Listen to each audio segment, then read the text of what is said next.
Shalom Elechem Bisem Yeshua Hamasiah. Salam damai sejahtera di dalam nama Tuhan Yesus Kristus untuk kita semua. Teman-teman sekalian, di cuplikan di awal kalian melihat bagaimana para murtadin ya, yang masih pakai kopian, pakai jilbab gitu ya. Dan sebenarnya teman-teman sekalian, pasti ada yang berkepanasan ya. Saya terlalu yakin pasti ada yang, oh itu plagiat ya, orang Kristen plagiat terhadap Islam gitu. Padahal jauh sebelum Islam muncul, orang Kristen sudah menggunakan jilbab gitu ya. Jadi sudah memakai yang namanya kerudung. Nah, teman-teman sekalian, ini luar biasa sekali, di mana mereka sedang beribadah di sebuah gereja dan mereka melompat-lompat bahwa dimuliakan dan ditinggikanlah Al-Masih. Ya, Al-Masih artinya teman sekalian yang diurapi, Kristus, teman-teman sekalian. Inilah gelar yang diberikan kepada Tuhan Yesus Kristus. Dialah yang terpilih, dialah Mesias yang datang untuk menyelamatkan umat manusia. Nah, teman-teman sekalian, dimuliakanlah dia. Dan teman, mari kita langsung saja untuk mendengarkan sorak-sorai mereka, bagaimana mereka memuji dan memuliakan nama Tuhan. Berikut videonya.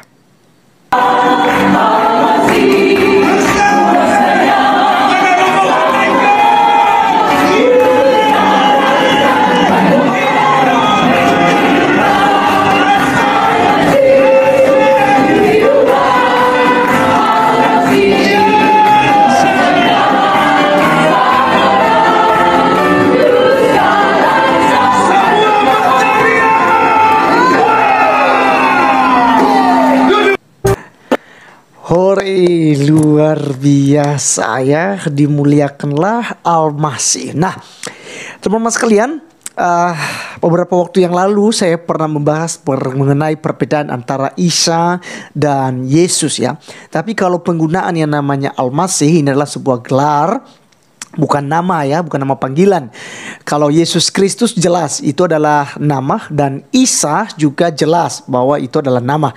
Tapi Al-Masih itu sama dengan Kristus ya, Kristus yang diurapi teman-teman sekalian ya, gelar Mesias. Maka itu tidak jadi masalah. Tapi untuk penggunaan kata Isa itu kita tidak boleh sebagai orang-orang Kristen. Kenapa? Karena Isa dan Yesus Kristus itu dua pribadi yang berbeda ya. Isa itu silsilahnya itu berbeda dengan silsilah Yesus. Silsilah Isa yaitu anak Maryam ya, saudara Harun dan Musa. Sementara Yesus Kristus bukan ya, tapi dia adalah anak Maria, saudara Elizabeth dan Zakaria. Jadi teman-teman sekalian, ini memang berbeda ya. Dan nenek moyang juga pun ya agak berbeda ya. Bukan agak berbeda, tapi memang benar-benar berbeda gitu ya. Jadi tidak sehidup sejaman. Nah, kemudian Isa Al-Masih itu lahir di bawah pohon korma. Sementara Tuhan Yesus Kristus lahir di kandang domba di Bethlehem. Lalu Isa Al-Masih itu dia bukan Tuhan. Dia hanya rasul, dia hanya utusan, dia hanya nabi gitu ya, bagi saudara-saudara kita Muslim. Sementara bagi kita yang Kristen, Yesus Kristus adalah Tuhan dan Juru Selamat dunia. Juru Selamat kita yang percaya kepadanya tidak binasa, melainkan beroleh hidup kekal.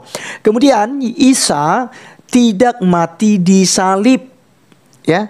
Sekali lagi, tidak mati di salib tapi diserupakan ya. Jadi ada yang diserupakan. Jadi Tuhan itu menggantikan wajah seorang murid, lalu persis seperti wajah Isa. Lalu Isa diangkat ke sorga atau ke langit ya, bagi mereka. Sehingga yang disalib itu bukanlah Isa, tetapi apakah itu Yudas. Ada banyak sekali juga ya perbedaan di antara mereka ya. Ada perdebatan juga di kalangan mereka bahwa itu Yudas Iskariot. Ada juga katakan itu salah satu murid gitu ya. Itu kaum Hawariun, tidak disebutkan nama ya. Jadi siapapun itu, bagi mereka bahwa Isa itu tidak mati di salib. Nah, Yesus Kristus itu jelas dia mati di salib sesuai dengan nubuatan, sesuai dengan kitab suci. Dia disalibkan, dia disiksa, disalibkan dan mati, lalu bangkit pada hari yang ketiga. Dan itulah kemenangan buat kita yang membuktikan Allah itu, Yesus itu adalah Tuhan ya. Dia tidak mati selamanya. Dia bukan Allah orang mati, tapi dia adalah Allah yang hidup ya, Allah bagi orang-orang hidup ya. Jadi teman-teman sekalian, kita harus bedakan hal itu ya. Karena Yesus Kristus adalah Tuhan dan Juru Selamat. Itu sebabnya mereka menyanyi bersorak-sorai. Dan itu sesuai dengan apa yang diajarkan oleh Alkitab kepada kita. Yaitu di dalam Filipi pasal 2, teman-teman sekalian, ayatnya yang ke-5 sampai ke-11. Firman Tuhan katakan begini. Hendaklah kamu dalam hidupmu bersama menaruh pikiran dan perasaan yang terdapat juga dalam Kristus Yesus. Ada apa itu? Ayat 6. Yang walaupun dalam rupa Allah. Ini Yesus Kristus. Yang walaupun dalam rupa Allah, ya, setara dengan Allah, ya, sehakikat dengan Allah, tidak menganggap kesejahteraan dengan Allah itu sebagai milik yang harus dipertahankan, melainkan ayat 7-nya telah mengosongkan dirinya sendiri dan mengambil rupa seorang hamba dan menjadi sama dengan manusia. Dan dalam keadaan sebagai manusia, ia telah merendahkan dirinya dan taat sampai mati, bahkan mati di kayu salib. Itulah sebabnya Allah sangat meninggikan dia dan mengaruniakan kepadanya nama di atas segala nama, supaya dalam nama Yesus bertekuk lutut segala yang di langit dan yang ada di atas bumi dan yang ada di bawah bumi, dan segala lidah mengaku Yesus Kristus adalah Tuhan bagi kemuliaan Allah Bapa. Wow. Jadi jelas teman-teman sekalian, ya, di sini juga ada perbedaan antara Isa dan Yesus Kristus. Kalau di ayat ini Filipi pasal 2 ayat 5 sampai 11 ini kita menemukan bahwa Yesus itu mati di salib. Dan dalam 1 Petrus 3:18 dikatakan dia yang telah dibunuh dalam keadaannya sebagai manusia dan yang telah dibangkitkan menurut roh. Dan para murtadin tadi teman-teman sekalian, mereka petobat-petobat baru yang masih pakai kerudung, yang masih pakai kopian, maka mereka bersorak-sorai di dalam gereja. Mereka bersatu karena apa? Ada sukacita, ada damai sejahtera, ada keselamatan yang telah diberikan kepada mereka. Mereka mengalami pembebasan. Ya, sehingga teman-teman sekalian, segala dosa dan pelanggaran mereka yang selama ini, yang harus mereka berjuang sendiri, ya, untuk beramal banyak-banyak untuk memperoleh pengampunan, dan itu tidak menjamin. Tapi Yesus Kristus menjamin segala sesuatunya. Sebab barang siapa yang percaya kepadanya tidak binasa, melainkan beroleh hidup kekal. Dan jaminan keselamatan yang diberikan oleh Tuhan Yesus itu bukan ungkapan para rasul, bukan ungkapan murid-murid Yesus teman-teman sekalian, bukan ungkapan para pendeta, tapi Yesus sendiri yang berkata di dalam Injil Yohanes pasal 14 ayat 6, Akulah jalan, kebenaran dan hidup. Tidak ada seorang pun yang datang kepada Bapa kalau tidak melalui aku.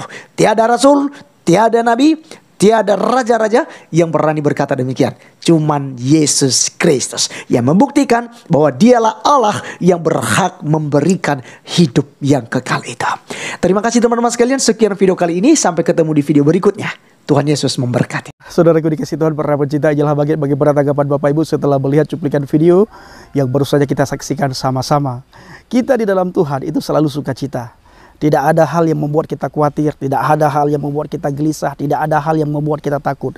Karena segala sesuatu ketika kita di dalam Tuhan itu mendatangkan sukacita yang luar biasa Bapak Ibu. Sukacita yang Yesus berikan itu berbeda dengan sukacita yang dunia berikan. Dunia tidak memberikan sukacita, dunia hanya memberikan sukacita yang semu Bapak Ibu ya. Kalau kita banyak uang, maka kita bahagia, kita sukacita. Uang habis, sukacita hilang, bahagia pudar Bapak Ibu. Tetapi di dalam Tuhan, di dalam Yesus Kristus itu selalu ada sukacita. Karena ada harapan yang besar yang kita dapatkan di dalam Yesus. Ada pengharapan di dalam Dia Bapak Ibu. Di luar Dia tidak ada pengharapan. Pengharapan yang semu. Banyak orang menjanjikan ini, menjanjikan itu. Dunia hanya bisa memberikan janji, tetapi Yesus Kristus memberikan jaminan kepastian kepada kita. Dia tidak menjanjikan apapun. Dia memberikan jaminan kepastian, keselamatan kepada kita Bapak Ibu. Maka dari itu saudara semuanya yang belum mengenal Yesus Kristus, kiranya Bapak Ibu buka hati, buka pikiran saudara, temukan jalan Shiratal Mustaqim, jalan kebenaran, jalan menuju ke surga. Jalan kebenaran, jalan sejati, jalan Shiratal Mustaqim hanya kita bisa dapatkan di dalam pribadi Adonai Yeshua HaMashiach. Baik, kiranya video singkat ini benar-benar menjadi berkat bagi kita semuanya, bisa membuat kita sukacita ketika kita menonton video ini, dan bisa menguatkan iman percaya kita kepada Yesus. Assalamualaikum Bishim HaMashiach. Salam Aki, aku kabarkan Injil keselamatan. Papa Yahweh Bishim Adonai Yeshua HaMashiach. Ruach HaKodes memberkati kita semua. Haleluya, amin. Salam Murtadin. Saya mengucapkan terima kasih kepada Bapak Ibu yang selalu mendukung pelayanan Baget, baik melalui melalui doa, dana, motivasi maupun support saudara semuanya. Terus dalam doa dan bawa pelayanan Habagat dalam doa syafaat Bapak Ibu semua. Terima kasih.